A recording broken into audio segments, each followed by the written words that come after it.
Komentator independen Chai Sen-kun menyatakan bahwa pelanggaran utama Zhang Hongli adalah pencucian uang dan transfer aset sejumlah besar pejabat tinggi China. Meskipun Zhang diadili, keluarga elit tetap tak tersentuh, menunjukkan bahwa kampanye anti korupsi Xi Jinping memiliki dampak yang kecil terhadap para pialang kekuasaan yang sebenarnya. Chai berpendapat bahwa Xi memiliki pengaruh yang cukup besar atas keluarga-keluarga elit ini untuk memastikan dukungan mereka terhadap kepemimpinannya yang berkelanjutan. Dia juga mencatat bahwa kesuksesan Fang Fenglei di pasar modal menunjukkan bahwa Wang Qishan masih memiliki pengaruh meskipun menghadapi tantangan. Sejak Wang Qishan menjadi wakil presiden pada tahun 2018 dan pensiun tahun lalu, setidaknya dua tokoh kunci dari sektor keuangan yang dekat dengannya telah diselidiki. Namun, Wang baru-baru ini diangkat sebagai ketua kehormatan Dewan Penasehat Sekolah Bisnis Universitas Tsinghua dan tampil di berbagai acara publik. Pernyataan CCDI juga secara khusus menyebutkan nepotisme Zhang dalam merekrut pejabat. Pada tahun 2019, media asing melaporkan bahwa Deutsche Bank mempekerjakan puluhan princelings yang tidak memenuhi syarat tetapi memiliki koneksi politik di China dan Hong Kong untuk mengamankan pesanan bisnis. Zhang Hongli dilaporkan menjadi tokoh kunci di balik inisiatif ini, yang melibatkan penyuapan pejabat senior seperti Jiang Zemin, Wen Jiabao, dan Wang Qishan. Dalam beberapa tahun terakhir, pemerintah China telah meningkatkan tindakan kerasnya terhadap pejabat sektor keuangan dengan jumlah investigasi yang meningkat setiap tahun. Wang He berpendapat bahwa Zhang kemungkinan besar hanyalah perantara bagi tokoh-tokoh yang lebih berkuasa, dan Beijing menggunakan kasusnya sebagai peringatan. Chai Sen-kun menyimpulkan bahwa Zhang, meskipun setia melayani elit, akhirnya dipenjara, menggambarkan sifat kejam dari perebutan kekuasaan internal Beijing.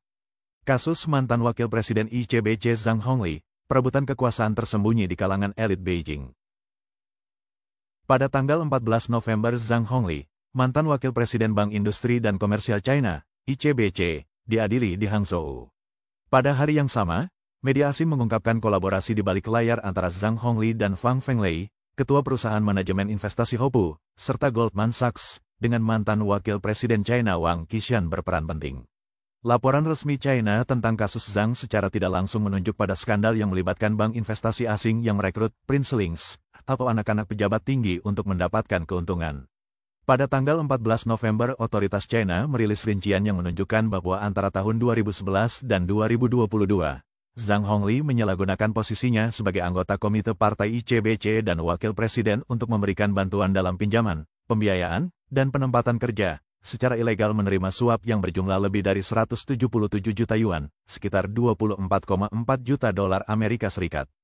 Zhang diselidiki dan diberhentikan dari jabatannya pada bulan November tahun sebelumnya. Tuduhan yang diuraikan oleh Komisi Pusat untuk Inspeksi Disiplin, CCDI, termasuk menggunakan jet pribadi untuk keperluan pribadi, memperoleh gelar doktor palsu, dan terlibat dalam praktik korupsi seperti menggunakan kekuasaan publik untuk keuntungan pribadi serta menerima pengangkatan yang tidak layak.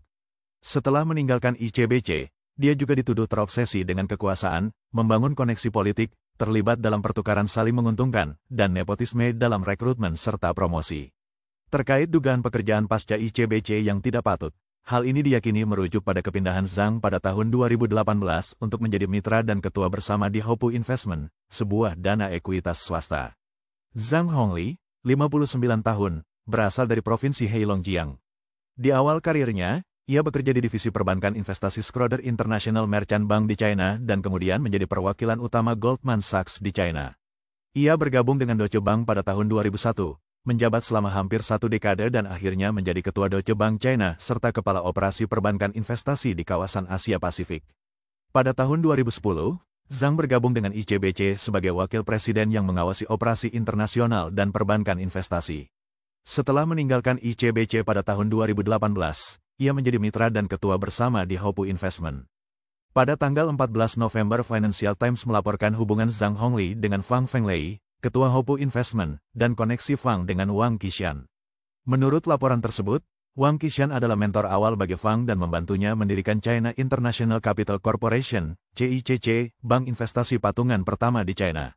Laporan tersebut juga mengungkapkan bahwa Goldman Sachs memanfaatkan koneksi tingkat tinggi Fang Fenglei dalam usaha patungan yang rumit untuk mendapatkan akses pasar. Namun, Goldman Sachs menyadari bahwa biaya untuk mendapatkan kendali penuh jauh lebih tinggi dari perkiraan, dengan manfaat ekonomi terutama mengalir ke Fang, yang membuat Goldman berupaya untuk membatalkan kesepakatan tersebut. Fang Fenglei, lahir pada tahun 1952 di Hunan, memegang berbagai jabatan senior, termasuk Wakil Presiden di CICC, CEO di Bank of China International Holdings, dan Ketua Goldman Sachs Gaohua Securities. Pada tahun 2007, ia ikut mendirikan Hopu Investment. Financial Times juga melaporkan bahwa Zhang Hongli sempat bergabung dengan Hopu atas undangan Fang Fenglei setelah meninggalkan ICBC, tetapi konflik internal segera pecah, dan Zhang keluar tak lama sebelum ia diselidiki. Pengadilan Zhang dan pengungkapan media tentang hubungannya dengan Fang Fenglei serta Wang Qishan telah menarik perhatian besar. Profesor Sun Guxiang dari Departemen Urusan Internasional dan Bisnis Universitas Nanhua berkomentar bahwa laporan semacam itu dapat memperburuk ketegangan antar faksi dalam pemerintahan China, yang berpotensi memicu pembersihan internal yang lebih besar. Namun, pertikaian antar faksi yang terus berlanjut juga dapat mengganggu stabilitas sistem keuangan China.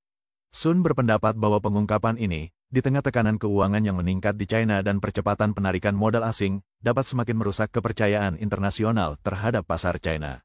Wang He, pakar urusan China, menunjukkan bahwa media asing seringkali menerima informasi orang dalam melalui kebocoran dari pemerintah, yang menandakan adanya pertikaian internal dan pertikaian antar faksi.